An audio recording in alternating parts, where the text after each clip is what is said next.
बड़ा सवाल है जो आपके चाहने वाले पूछना चाहते हैं आपसे, उसका जवाब सुनना चाहते हैं। जो आपके साथ फ़ोटो वायरल हुई, जिस प्रकार से महिला के आरोप रहे, फिर आपको बरी भी कर दिया उस केस में। क्या आरोप लगे थे, क्या सिद्ध हुआ और क्या आपको किसी षड्यंत्र करके इस तरह से आरोप लगाए गए क्या आपके ऊपर? देखो ऐसा है, अगर आरोप होते तो हम पे मामला भी होता, बच नहीं सकते थे। हम लोग सब जानते हैं जितने भी जो भी प्रपंच मचे, जिस प्रकार का भी क्रम चला, उस पर मैं अभी कोई ऐसे टिप्पणी नहीं करना चाहता हूँ। मैं पहले भी कहा था कि मैं साफ हूँ, स्वच्छ हूँ, मेरे ऊपर ऐसा कोई दाग नहीं है, मैंने कोई गलत कार्य नहीं किए हैं और मुझे न्यायालय पर और पुलिस पर भरोसा है। ये मेरे हमेशा बयान रहे हैं और जो निर्णय होगा, अब जो मामला हुआ उसको लेकर बताने की ज़रूरत नहीं है, उसमें मामला रजिस्टर्ड हुआ।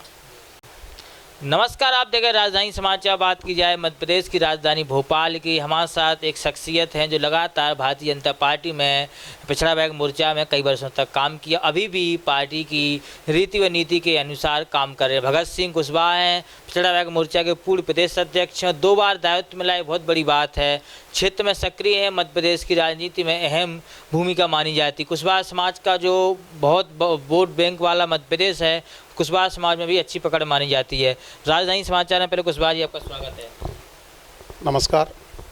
आप लगातार मध्य प्रदेश की राजनीति में एक्टिव हैं और भारतीय जनता पार्टी में काम भी कर रहे, समाज सेवा भी कर रहे। क्षेत्र में क्या माहौल है इस बार 2023 का? 2023 का बढ़िया माहौल है। मध्य प्रदेश के अंदर पहले हमको मेहनत ज़्यादा करना पड़ती थी, लेकिन ये 2023 के अंदर जो मैंने देखा, अभी लगभग मैं 40 ज़िले अभी फिर घूम कर आया हूँ। मध्य प्रदेश के नीचे नीचे भी जा रहा हूँ, कहीं धार्मिक कार्यक्रमों में, सामाजिक कार्यक्रमों में, परिवार के हमारे कार्यकर्ताओं के अन्य अन्य कार्यक्रम होते हैं, उन कार्यक्रमों में। तो समाज अब जागरूक हुआ है। समाज जो जागरूक हुआ और वो उसके अंदर जो है जागृति आई है और मेरे को ऐसा लगता है कि इस देश के अंदर, इस राष्ट्र के अंदर सर्वांगीण विकास की उन्नति के लिए काम करने वाला जो राष्ट्रवादी राजनीतिक दल है, उसके साथ पूरा देश और प्रदेश खड़ा होगा, ऐसा मेरा मानना है।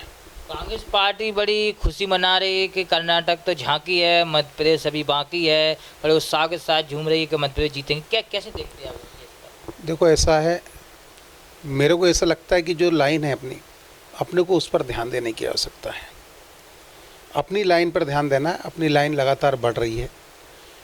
पिछले चुनाव की बात करें तो हमारा सीटों का प्रतिशत कम था, लेकिन वोट का प्रतिशत बड़ा था।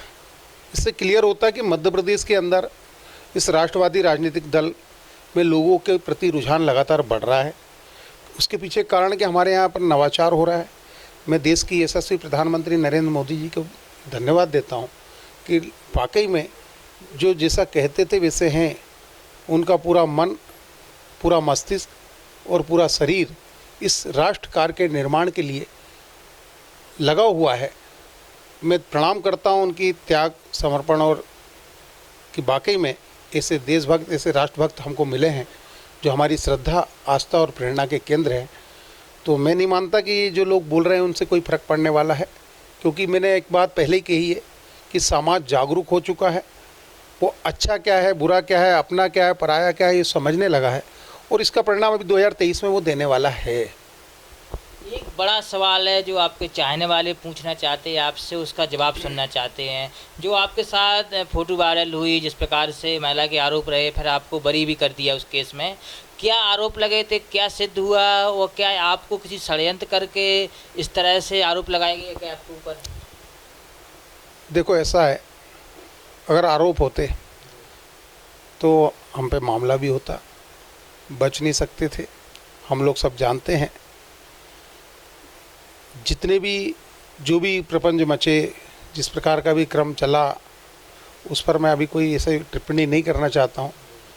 मैं पहले भी कहा था कि मैं साफ हूँ, स्वच्छ हूँ, मेरे ऊपर ऐसा कोई दाग नहीं है, मैंने कोई गलत कार्य नहीं किए हैं और मुझे न्यायालय पर और पुलिस पर भरोसा है। ये मेरे हमेशा बयान रहे हैं और जो निर्णय होगा, अब जो मामला हुआ उसको लेकर बताने की ज़रूरत नहीं है, उसमें मामला रजिस्टर्ड हुआ। भोपाल क्राइम ब्रांच ने मामला बनाया, उस पर साक्ष्यों के आधार पे, तथ्य के आधार पर उस पर मामले बने हैं। उसमें वो प्रक्रिया के अंतर्गत उनको जेल जाना पड़ा अपराधियों को। रिहाई के बाद में फिर वारंट जारी हुए, फिर जेल को लेकर इस प्रकार के उनके क्रम चलते रहे। मेरे को तो जानकारी भी नहीं चलता, मैं तो फरियादी व्यक्ति हूँ हाँ उस मामले में। तो मैं उस पर नहीं बताना चाहता हूँ, वो तो सब निर्णय न्यायालय में होगा। न्यायालय ने निर्णय दिया है, अपराधी लोग जेल गए हैं। उसके बाद में उन्होंने स्वयं ने उस गलतियों को स्वीकारा है। अगर गलत होते तो मामला हम पे बनता, और हम लोग सब जानते हैं सही सही होता है, गलत गलत ही होता है। तो गलत को कभी भी छिप नहीं सकता है, बच नहीं सकता है, वो थोड़े समय के लिए टल सकता है अगर बहुत सारी ताकत लगाने के बाद। तो ये मानिए आप कि इतने लंबे समय के बाद में भी मैं आपसे अभी भी कह रहा हूँ, पहले भी कह रहा था, और हमने हमारे वरिष्ठों को बताया था कि आपका भगत सिंह गलत नहीं हो सकता है, और उसका प्रत्यक्ष परिणाम पूरे मध्य प्रदेश के अंदर दिख रहा है कि हम सही थे। और आज भी हमारे खिलाफ़ कोई ऐसा अश्लील या इस प्रकार का कोई ऐसी चीज़ नहीं है, और वो सब हमारे अधिकारियों ने भी देखा है, उन्होंने समझा है। तो बाकी तो हमारे सब अधिकारी जानते ही हैं, पूरा मध्य प्रदेश जान रहा है, और बाकी जो आज कार्यकर्ता मिल रहे जुल रहे सब बता रहे हैं। पुलिस प्रशासन के अधिकारी से लेकर तमाम सारे लोगों के बीच में है। न्यायालय में प्रकरण जो चला उसमें भी सब विषय आया, तो कहीं से कहीं तक उसमें मिला नहीं कुछ भी। मध्य प्रदेश में आपके चाहने वाले उन्होंने बीच में यही कहा है कि भगत सिंह कुशवाहा को षड्यंत्र करके इस तरह फंसाया गया, बदनाम किया गया, छवि धूमिल की गई। आप अपने समर्थकों के लिए क्या कहना चाहते हैं? देखिए, मैंने मध्य प्रदेश के अंदर बहुत ही पावन और पवित्र भाव से कार्य किया। मध्य प्रदेश में भारतीय जनता पार्टी ने मुझे जिम्मेदारी दी थी ओबीसी मोर्चा के प्रदेश अध्यक्ष के नाते। मध्य प्रदेश के अंदर ओबीसी मोर्चा की प्रदेश अध्यक्ष के नाते जब मुझे जिम्मेदारी मिली, तो चूंकि वो पहली बार मोर्चा बना था, पर माननीय अमित शाह जी ने 3 जुलाई 2015 को उसका गठन किया था राष्ट्रीय स्तर पर। मध्य प्रदेश में 14 दिसंबर 2016 को जब गठन हुआ उसका, तो उसके पहले अध्यक्ष के रूप में हमारे को ये जिम्मेदारी जब मिली, तो हमको जब उसका अध्ययन किया और जब जानकारी पता चली, और हम लोग जब नीचे नीचे तक गए, तो एक बहुत बड़ा बहुसंख्यक समाज, जिसकी मध्य प्रदेश के अंदर आबादी 50.9 सरकारी आंकड़े में है, मतलब 51% एक आबादी जो आधे से अधिक आबादी है, जिसमें 93 जाति, 350 उपजाति, 1750 के नाम से सरनेम से जाने जाने वाला जो बहुत बड़ा वर्ग है, उसके बीच में काम करने का सौभाग्य प्राप्त हुआ। तो मैंने सबसे पहले तो वो समस्याएं ख़त्म की सारे कार्यकर्ताओं की, कि जो कार्यकर्ताओं की अपेक्षा रहती थी कि हमको मान नहीं मिल पा रहा है, सम्मान नहीं मिल पा रहा है। तो चूँकि पार्टी की भी अपेक्षा यही थी कि सर्वजन हिताय, सर्वजन सुखाय, सबका साथ, सबका विकास, अंतिम पंक्ति के व्यक्ति तक मध्य प्रदेश की जन कल्याणकारी योजनाओं के माध्यम से कार्यकर्ताओं के बीच में उन तक पहुँचना, उनके जीवन स्तर में सुधार लाना, उनको इस योजनाओं का लाभ दिलाना। तो हमने मध्य प्रदेश में ओबीसी मोर्चा की जो एक संरचना बनाई थी, जो प्रदेश स्तरीय, संभाग स्तरीय, संभाग के बाद में सीधे जिला, और जिला के बाद मंडल, और मंडल के बाद में सीधे हम बूथ पर करके हमने 1 मतदान 5 जवान, 1 बूथ 5 यूथ के भाव को लेकर नीचे नीचे तक कार्यकर्ताओं का गठन किया। उसमें 68,000 बूथों पर हमने 3,68,938 कार्यकर्ताओं का गठन किया, और ये श्रृंखला नीचे से लेकर प्रदेश स्तर तक पूरी बनी। और उसके बाद पूरे मध्य प्रदेश के अंदर एक ओबीसी की कार्यकर्ताओं में जागृति आई, और लगातार कार्यकर्ता जो है उसमें सक्रियता से काम किया, और वो आज भी कार्यकर्ता काम कर रहा है।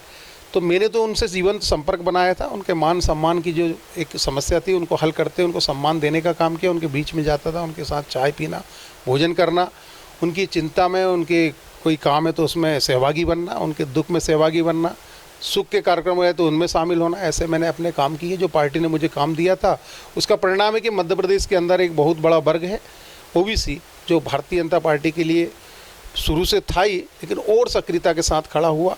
हम लोग सब जानते हैं इस लोकतंत्र में, इस प्रजातंत्र में जनमत का महत्व है, और जनमत की दृष्टि से बहुत बड़ा वर्ग है ओबीसी। और भारतीय जनता पार्टी ने मुझे ओबीसी मोर्चा का अध्यक्ष बनाया, जिसका कि मेरे अधिकारी की इच्छा ही मेरे लिए आदेश हुआ करती थी, और मैंने उसको आदेश मानकर और उनके वचनों को ब्रह्म वाक्य मानकर अपने अंतःकरण में उतारते हुए नगर नगर, ग्राम ग्राम, झोपड़ी झोपड़ी और खोपड़ी खोपड़ी में कमल का फूल खिलाने के लिए मैं सतत और निरंतर लगा रहा, और उसी का परिणाम है कि आज कार्यकर्ता बड़े उत्साह के साथ में पूरे। सवाल वही है, 23 में पार्टी अगर मौका देगी भारतीय जनता पार्टी, तो क्या टिकट चुनाव में उतरेंगे आप? मौका देगी?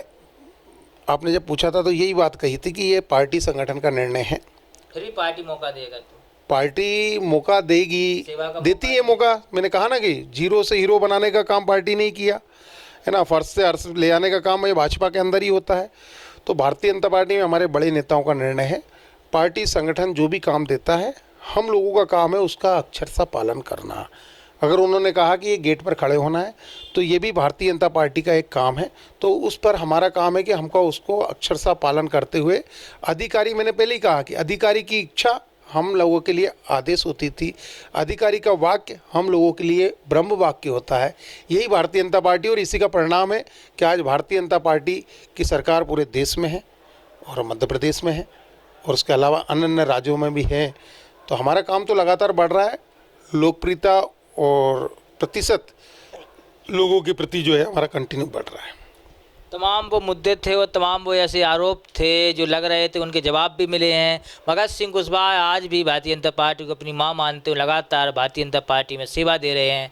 देखना होगा 2023 से पहले कोई बड़ी जिम्मेदारी मिल रही संगठन से या किसी चुनाव में भूमिका मिल रही है, क्या स्थिति बनती है। जुड़े हमारे साथ राजधानी समाचार से नीरज कमल की रिपोर्ट, भोपाल।